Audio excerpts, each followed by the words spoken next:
விடுதலை படத்தோட வெற்றிக்கு அப்புறம் ஹீரோவா நடிக்க முடிவு செஞ்ச சூரியோட நடிப்புல நேத்து வெளியான படம் தான் கருடன். இந்த படத்துல சசிகுமார் இருந்தாலும் சூரி தன்னோட அட்டகாசமான நடிப்பை வெளிப்படுத்தி இருக்காரு. துரை செந்தில்குமார் இயக்கத்துல வெளியான இந்த படத்துக்கு யுவன் சங்கர் ராஜா இசையமைச்சிருக்காரு. இந்த படத்துல சூரியோட இணைஞ்சி சசிகுமார், உன்னி முகுந்தன், வடிவுக்கரசி, ஷிவிதா, ரோஷினி உள்ளிட்ட பலரும் நடிச்சிருக்காங்க. இப்போ இந்த படத்தோட கதை என்னங்கறத பார்க்கலாம். கோயிலுக்கு தானமா வழங்கப்பட்ட நிலத்தை யாருக்கும் தெரியாம அபகரிக்க நினைக்கிறாரு அமைச்சர் தங்கபாண்டி. இந்த கோயில் நிலத்துக்கான பட்டா வங்கி லாக்கர்ல இருக்கு. இதை செல்லத்தாய் குடும்பத்தார் பாதுகாத்துட்டும் வராங்க.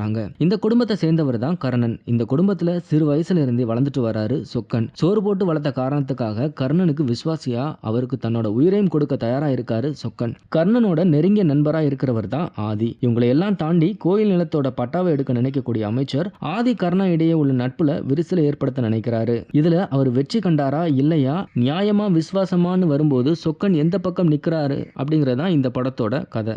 இந்த படத்துல ஆதியா சசிகுமாரும், கர்ணனா உன்னி முகுந்தனும், சொக்கனா சூரியும் நடிச்சு அசத்தி இருக்காங்க. இந்த படத்துல சூரியோட நடிப்பு ரொம்ப அருமையா இருக்கு. விறுவிறுப்ப மூலதனமா கொண்டு நகரக்கூடிய கதை. அடுத்து என்ன நடக்க போகுது அப்படிங்கறதுல சஸ்பென்ஸாவே இருக்கு. முதல் பாதி எப்படி போகுச்சுங்கிறது தெரியாத அளவுக்கு ரொம்பவே நல்லா இருந்துச்சு. ஆதி கர்ணனோட நட்பை ஒரு மாறுபட்ட கோணத்துல அழகா கொண்டு போயிருக்காரு இயக்குனர். இந்த படத்தை நிச்சயம் குடும்பத்தோட போய் பார்க்கலாம். ஸோ ஃப்ரெண்ட்ஸ், நீங்க இந்த படம் பார்த்துட்டீங்களா? நீங்க இந்த படத்துக்கு எவ்வளவு மார்க் கொடுப்பீங்க அப்படிங்கறத மறக்காம கமெண்ட் பாக்ஸ்ல சொல்லுங்க. அண்ட் இந்த மாதிரியான சினிமா நியூஸ் பத்தின அப்டேட்டுகளை நீங்க உடனுக்குடன் தெரிஞ்சுக்கணும்னா மறக்காம நம்ம சினி மாடல் சேனலை சப்ஸ்கிரைப் பண்ணிக்கோங்க.